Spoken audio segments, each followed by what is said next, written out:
بسم اللہ الرحمن الرحیم۔ السلام علیکم۔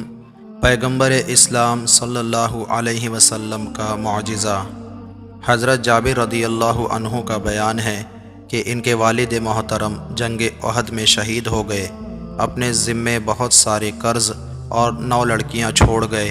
جب کھجور توڑنے کا وقت آیا تو میں رسول اللہ صلی اللہ علیہ وسلم کی خدمت اقدس میں حاضر ہوا اور عرض کیا، اے اللہ کے رسول، آپ کو معلوم ہے کہ میرے والد احد کے دن شہید ہو گئے اور بہت قرض چھوڑ گئے ہیں۔ میں چاہتا ہوں کہ قرض خواہ یہودی آپ کو دیکھ لیں، ہو سکتا ہے کہ آپ کو دیکھ کر کچھ نرمی برتیں۔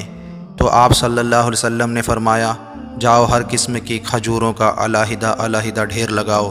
چنانچہ میں نے حکم کے مطابق کیا۔ پھر میں نے آپ کو بلایا۔ جب ان قرض خواہوں نے آپ کو دیکھا تو مجھ پر اور بھڑک اٹھے۔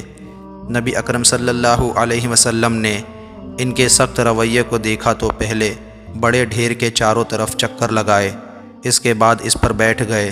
پھر فرمایا، اپنے قرض خواہوں کو بلا لو۔ وہ آتے رہے۔ نبی اکرم صلی اللہ علیہ وسلم ان لوگوں کو باری باری ناپ کر پورا دیتے رہے۔ اللہ تعالیٰ نے اس طرح میرے والد کی طرف سے ان کے قرض کو ادا کر دیا۔ میں یہ چاہ رہا تھا کہ اللہ تعالیٰ ان کھجوروں کے ذریعے کسی طرح میرے والد کے قرض کو ادا کر دے، چاہے ایک کھجور بھی نہ بچے جسے میں اپنی بہنوں کے پاس لے کر جاؤں۔ لیکن اللہ تعالیٰ نے تمام کھجوروں کے ڈھیروں کو بچا دیا اور میں اس ڈھیر کو دیکھنے لگا جس پر نبی اکرم صلی اللہ علیہ وسلم بیٹھ کر قرض خواہوں میں کھجوریں تقسیم فرما رہے تھے۔ تمام قرض خواہوں کو دینے کے بعد بھی دیکھنے میں وہ ڈھیر اس طرح لگ رہا تھا کہ اس ڈھیر سے ایک کھجور بھی کم نہ ہوئی ہو۔ سبحان اللہ، سبحان اللہ۔